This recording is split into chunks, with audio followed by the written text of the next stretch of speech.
Hello, I'm Matt Bystrack, Superintendent of Schools for the West Seneca School District. It's Thursday, May 6th, and this is my weekly update. So I have two items that I wanted to be able to address. I did cover these items at our board meeting on Tuesday night, but I thought I might go into a little bit more detail because they're two very important items that are really affect our district. So one of them is actually great news, to be honest with you. It's the dropping COVID-19 infection rates countywide. Really, over the past couple of weeks, they've dropped substantially. If you've seen my daily COVID infection updates, really we're definitely dropping. We probably have maybe one or two a day, maybe a handful here and there, but it's good news. We're moving in a good direction, I think, and there's a lot of reasons for that, I'm sure. But ultimately, it can be a good thing for our district. So.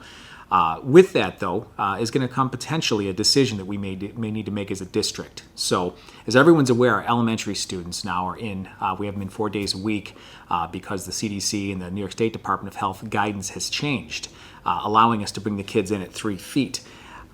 For our secondary students, though, middle and high school, we've had to hold off on that because the infection rates were still too high. They have to be below 100 cases below per 100,000 people in the county on a 7-day rolling average. So that number was pretty high for a little while there, but as I said, it's dropped.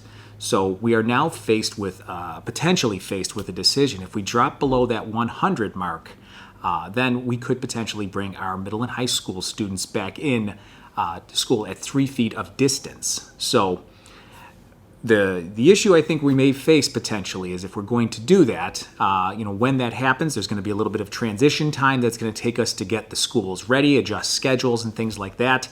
At the end of the day, it might end up resulting, the kids coming back in at that 3 foot of distance, our hybrid students, coming in, cohorts A and B coming in together, for some additional time, which is great. It may just be a few weeks at the end of the school year, essentially. Now, the reason I'm talking about this today is because there will be a level of disruption. And I've received some feedback from some of our folks in the community that are saying, is the level of disruption that may potentially result from this worth it for a few weeks of in-person learning, increased in-person learning. So I just wanted to outline some of the potential factors that we just need to consider.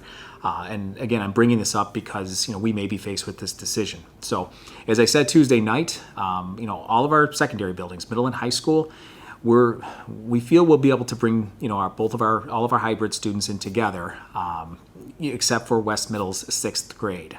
They're still very tight, and it does not look likely that we would be able to bring them in at 3 foot of distance, so they would have to remain in hybrid. Obviously, we're not happy about that, but that's, I think, what the reality of the situation is going to be. So that means that, fifth, all of East Middle, all of East Senior, all of West Senior, and West Middle 7th and 8th grade potentially could come back, at an increased time. So we were looking at the high schools continuing with 5 days a week. The middle schools would still be Monday, Tuesday, Thursday, Friday. That Wednesday with the live casting still in place is going to still be critical. There's just so many more periods of the day that the middle school teachers need to plan for. So a couple of things to keep in mind. The dropping infection rate, if it does drop, we're going to need at least a week or so to kind of make some changes, whether it be schedules or moving desks around, things like that. So we're not doing that right now because some of the things that we're going to do are going to result potentially in some less than ideal situations for our students. Just an example would be a schedule change that we would have to make. If we have a class that's going to be just a little bit too large in numbers, we may need to move to a different location. If it's a math class, maybe moving into a cafeteria for a period or something like that. But it could result in some curricular changes as well, like a family and consumer sciences class that operates out of a kitchen may not be able to be in the kitchen anymore. This could result in some additional asynchronous activities for some of our fully remote students. A band right now that is fortunately able to operate at 6 foot of distance as opposed to the 12 foot of distance, having more kids together, that could potentially be an issue as well. Our music department would be pretty dedicated. They're going to work through it just like our family and consumer sciences, and our math departments would work through any of these challenges, but it's just something that we need to keep an eye on. One of the other issues, too, that we really do need to be able to take into consideration would be lunches. And that is kind of one of the biggest challenges for all school districts, not just West Seneca. Students still need to be 6 feet apart. So at our elementary schools, we've gotten very creative with kids eating in hallways in some cases, under tents. We would, in auditoriums, gymnasiums, we would have to look for opportunities like that at our middle and high schools as well. One of the bigger issues I just want to be able to bring up too, and I did mention this Tuesday night, is that the county health department, due to state requirements, still contact traces at 6 feet. Now, the impact that could potentially have at a secondary building where kids are transitioning. At a middle school, there's 8 periods in the day. At a high school, there's four blocks in a day, is that the kids are interacting with more kids. So statistically speaking, they may be 3 feet apart, and that's okay, but they're contact tracing at 6 feet. The county does. So you're more likely as a middle or high schooler to encounter someone who potentially has COVID-19 or test positive, even if they're not symptomatic. You're more likely because you're interacting with more students in a given day. That could result in an increased number of quarantines, which means the potential for students to miss, meaningful events like a prom or an athletic event or an end of the year recognition, like a graduation ceremony or something. So again, we're bringing up, these are some of the conversations that have been had, and that's where we just, ultimately we want to be able to make sure that people are fully aware of some of the potential impact of coming back at 3 feet at the secondary level.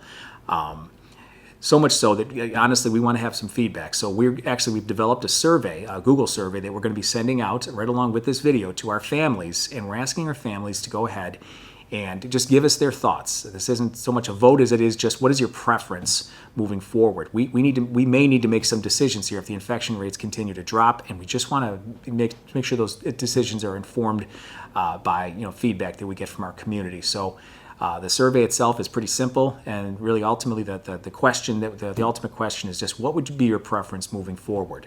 Again, ultimately this could result in, if we did move forward, let's just say even in a couple of weeks we were able to do this, we're talking about maybe in a few weeks at the end of the school year where kids are having increased in-person interaction and learning. I won't discount the significance or importance of that, but I will just say that we're talking about a few weeks here, and there's going to be a level of disruption. So the survey is going to close on Sunday night at 10 o'clock. So it's going to go out today.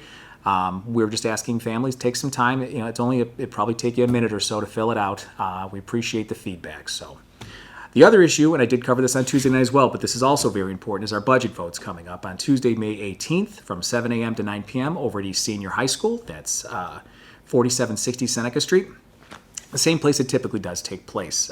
This year, we are not mailing out absentee ballots to just the entire community as we did last year due to COVID, but you are still eligible to get an absentee ballot if you qualify under one of these categories. So if you're a patient in a hospital, if you have an illness or a physical disability, if you're outside of the area due to vacation or work or school, if you're detained in jail awaiting action by a grand jury or awaiting a trial or confined in prison after a conviction for an offense other than a felony, or if you simply have a legitimate fear of contracting COVID-19, these are reasons that you could qualify for an absentee ballot.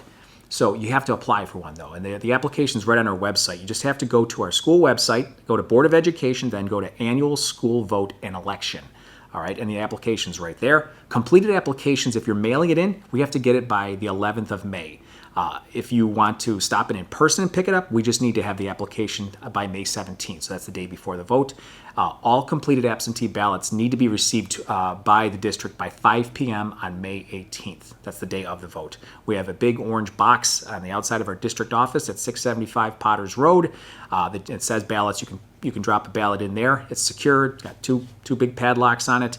And we'll make sure that your vote gets counted. So we do ask, though, there are some rules. All right, we make sure if you're coming on campus to vote, you need to be wearing a mask. Please do not vote in person. If you're experiencing any COVID-related symptoms, you can find those symptoms on the CDC website.